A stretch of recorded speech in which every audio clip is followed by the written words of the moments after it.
It is now 6 a.m. Saturday morning, October 5th. The Glimwood Tangle 24-hour live stream has concluded, and the new Pokemon reveal is Galarian Ponyta. So this video is going to be picking off where my last one left off about like the little silhouette and the Impidimp troll that we got, but now we're going to break down how the reveals went leading up to the full reveal of our new Ponyta. So this was one of the first ones that happened after Impidimp gave us the troll, and at this point, it's just like, you can't deny it. We see the little pony shenanigans going on, it's lighting up, my little Ponyta is a lock. After that, we get a silhouette as it glows. We got some crazy stuff going on like that. This one, it's kind of like hard to say which one was a bigger reveal because it seems like we were seeing more and more of the Pokemon until it was finally revealed. But I mean, when you get this, that's fancy, that's pretty, somehow still a little spooky, but it's really making it like, alright, we got like a fairy type coming in as well.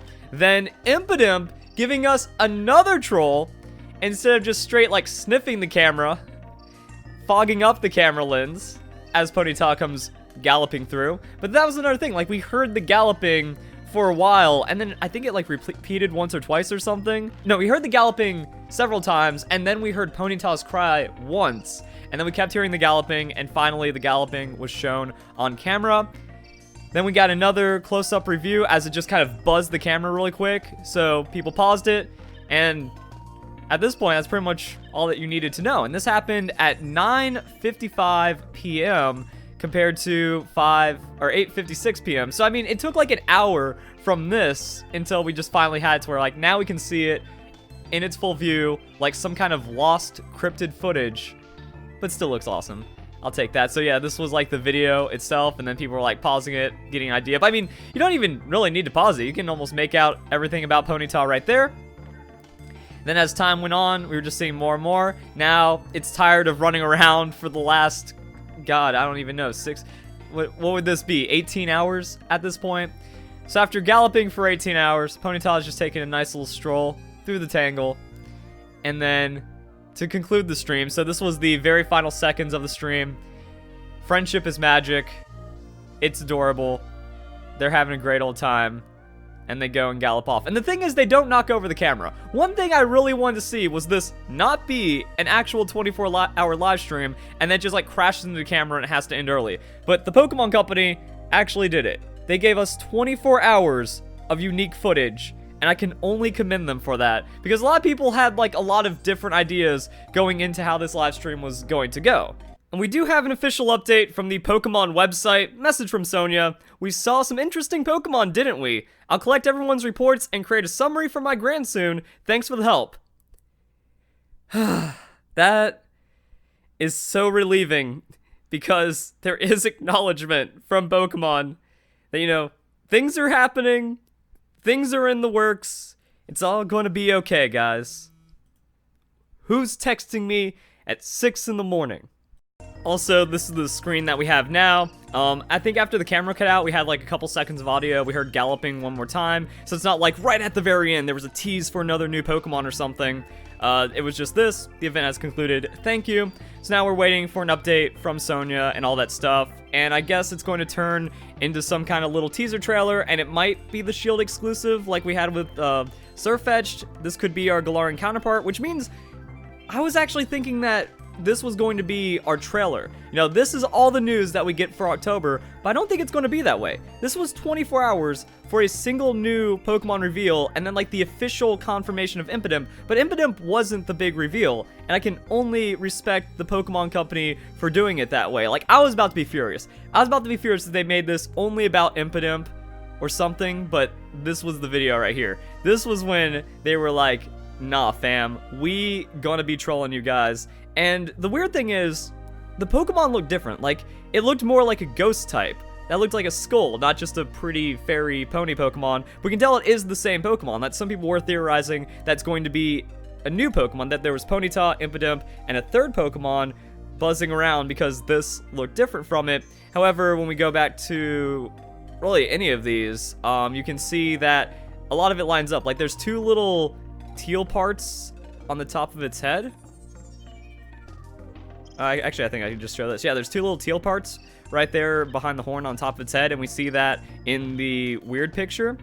And then the tail's the same, so the coloration, it's just like we got a weird angle, and then the way that Impidimp came in and trolled us, you know, made it a bit more compelling and interesting. But it's not even like spooky zombie pony thing like I thought, because when you look at that, I'm like, oh, that's gonna be like one of the coolest looking things ever. However, I'm not disappointed with this most likely fairy type, just pretty Ponyta.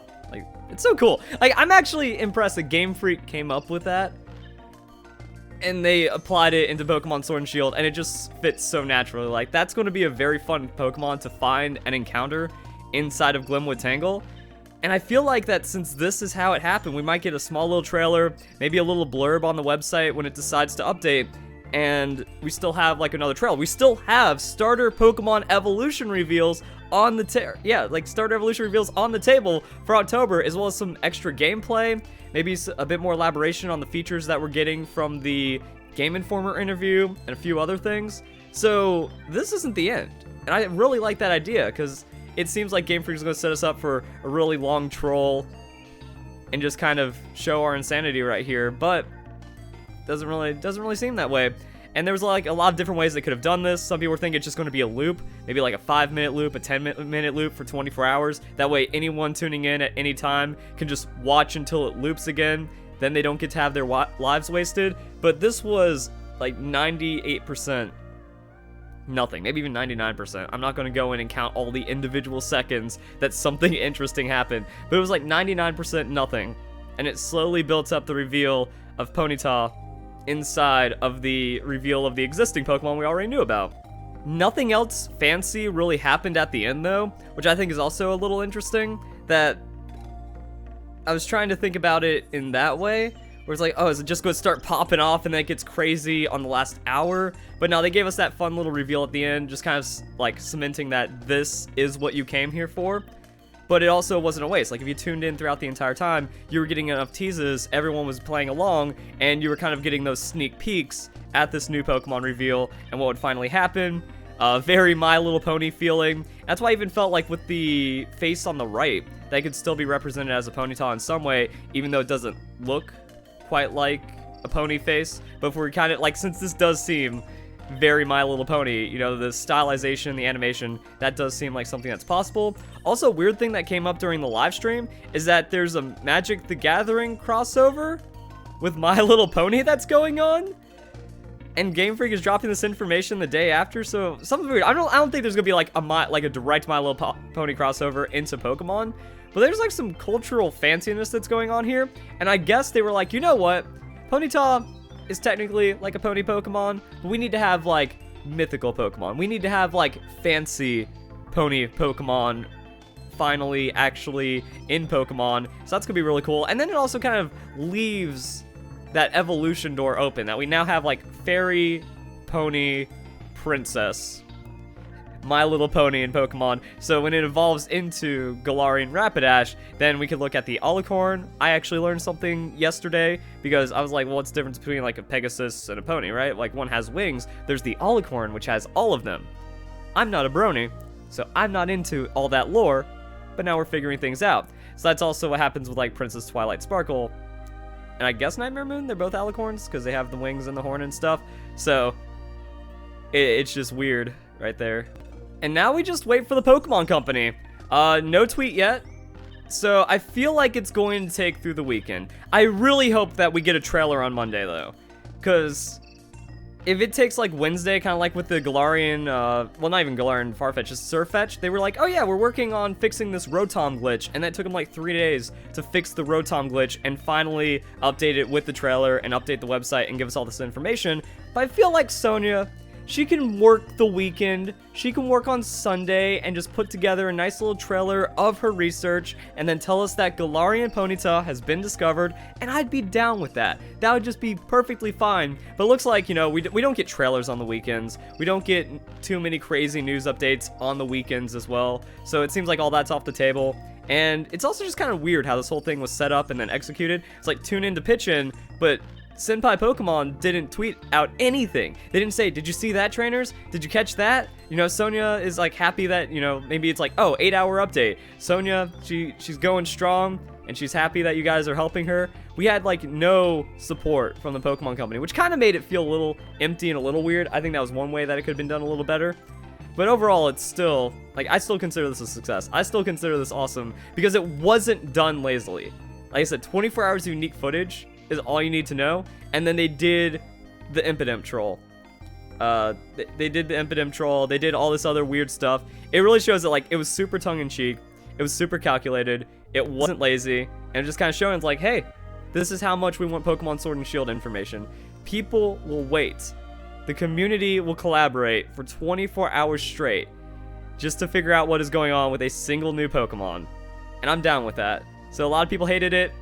You just can't. There's no validity in being against the way that this was done. And as long as we get another trailer this month, I think it's just perfectly fine. We got 24 hours for one Pokemon reveal. Maybe we get like, and this is like a Galarian Pokemon, so we still have Generation 8 Pokemon reveals. Like I said, starter evolutions are definitely possible. So we get like 3 to 5 new Pokemon revealed next week, mid-ish October. And then another gameplay feature. I'm down with that. One more trailer before Pokemon Sword and Shield comes out, and we survived. And things are going to get crazy. But I had fun. You know, I had fun streaming for 13 hours. I had fun doing all the theories and coming up with all the fun stuff and seeing where all this was going. And it's a really cool Pokemon at the end of the day. People are down with this. I'm down with this. And I think it might be pure Fairy, but if it gets like Fire Fairy or something shenanigans like that in Rapidash and gets a nice adjustment tweak, we might actually have a competitive Pokemon. So there's going to be viability out of that. It's good. So if you guys enjoyed the video, hope you all have a nice day. Thank you very much for watching.